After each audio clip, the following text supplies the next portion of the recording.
Assalamualaikum warahmatullahi wabarakatuh. Perkenalkan, nama saya Muhammad Siman Rafian Usul dari jurusan Pendidikan Agama Islam, akan menerangkan protokol kesehatan 5M.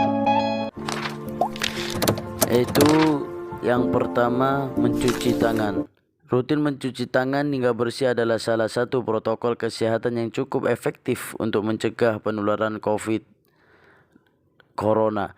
Untuk hasil yang maksimal, kamu disarankan untuk mencuci tangan setidaknya selama 20 detik beberapa kali sehari, terutama saat sebelum memasak dan makan, setelah menggunakan kamar mandi, setelah menutup hidung saat batuk atau bersin. Untuk membunuh virus dan kuman-kuman lainnya, gunakan sabun dan air atau pembersih tangan dengan alkohol setidaknya dengan kadar 60%. Yang nomor 2, memakai pada awal pandemi virus corona tahun lalu, Organisasi Kesehatan Dunia mengatakan bahwa menggunakan masker hanya direkomendasikan untuk orang sakit, bukan orang sehat. Namun virus corona yang merajalela hingga saat ini membuat protokol kesehatan bisa berubah-ubah seiring bergulirnya waktu. Oke, kita lanjut nomor 3, yaitu menjaga jarak. Protokol kesehatan lainnya yang perlu diketahui adalah menjaga jarak. Protokol kesehatan ini dibuat dalam keputusan Menteri Kesehatan RI dalam protokol kesehatan bagi masyarakat di tempat dan fasilitas umum dalam rangka pencegahan dan pengendalian COVID-19. Kita lanjut yang nomor keempat, yaitu menjauhi kerumunan. Selain 3 hal di atas, menjauhi kerumunan merupakan protokol kesehatan yang juga harus dilakukan. Menurut Kementerian Kesehatan RI, masyarakat diminta untuk menjauhi kerumunan saat berada di luar rumah. Oke, kita berlanjut pada nomor yang terakhir, yaitu nomor 5, mengurangi mobilitas. Virus penyebab corona bisa berada di mana saja. Jadi semakin banyak dirimu menghabiskan waktu di luar rumah, maka semakin tinggi pula terpaparnya virus jahat ini. Kita lanjut pembahasan yang kedua, yakni vaksinasi. Vaksinasi bertujuan untuk memberikan kekebalan spesifik terhadap suatu penyakit tertentu, sehingga jika suatu saat terpapar penyakit tersebut, maka hanya akan mengalami gejala yang ringan. Sebaliknya, apabila tidak melakukan vaksinasi, maka tidak akan memiliki kekebalan tubuh yang spesifik terhadap penyakit yang seharusnya dapat dicegah dengan pemberian vaksin tersebut. Apabila cakupan vaksinasi tinggi dan merata, maka akan terbentuk suatu kekebalan kelompok. Selain itu, vaksinasi COVID-19 juga dapat menjaga produktivitas dan mengurangi dampak sosial serta ekonomi. Vaksinasi COVID-19 dilakukan setelah kepastian keamanan dan keampuhannya ada. Kelompok prioritas penerima COVID-19 saat ini adalah tenaga kesehatan yang memiliki resiko tinggi terhadap COVID-19 dan orang dengan pekerja yang memiliki resiko tinggi tertular. Kemudian vaksinasi akan dilanjutkan ke kelompok penerima lainnya, mulai dari masyarakat usia 18 ke atas. Berdasarkan rekomendasi terbaru dari Perhimpunan Dokter Spesialis Penyakit Dalam, saat ini penyintas COVID-19 harus segera mendapatkan vaksin COVID-19 dengan rentang waktu 3 bulan setelah dinyatakan bebas COVID-19.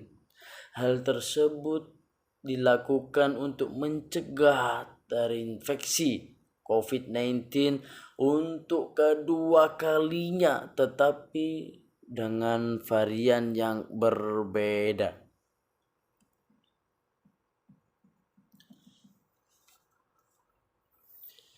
Vaksin memiliki lebih banyak manfaatnya dibandingkan dengan efek samping yang dihasilkan.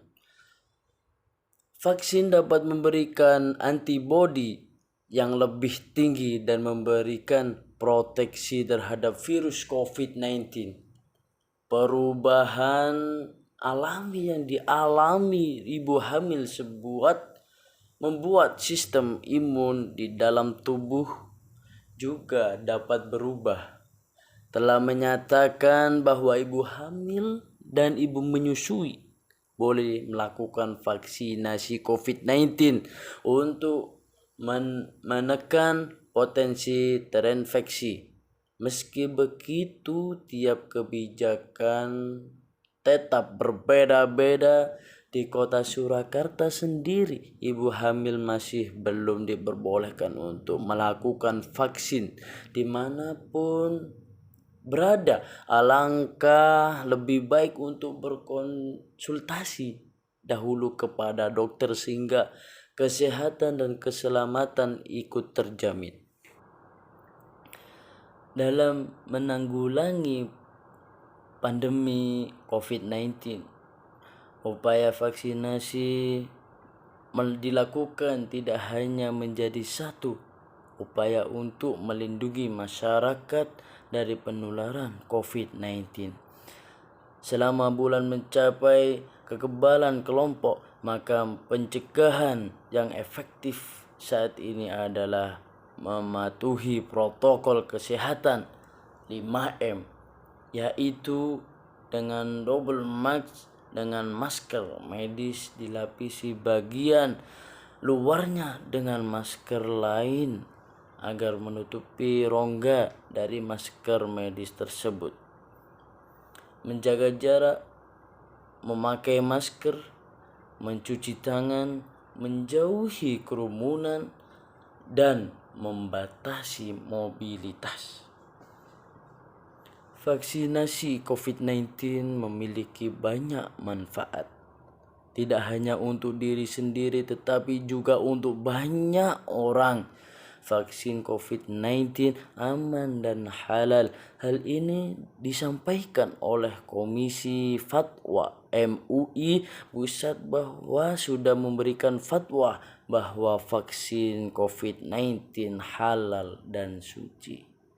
Oleh karenanya, meskipun masih banyak beredar isu dan hoaks mengenai vaksin yang belum jelas kebenarannya, masyarakat tidak perlu ragu dan khawatir untuk melakukan vaksinasi COVID-19 guna kepentingan bersama. Seperti vaksin pada umumnya, vaksin COVID-19 berpotensi mengakibatkan efek samping bagi penerimanya. Efek samping seperti lengan pegal, meriang, mual, dan sebagainya sangat wajar dialami setelah menerima vaksin. Hal tersebut bertanda bahwa vaksin sedang bekerja dan tubuh sedang membangun antibodi untuk melawan virus yang mungkin akan menginfeksi di masa yang akan datang. Efek samping biasanya berlangsung selama kurang lebih 3 hari saja dan akan hilang dengan sendirinya.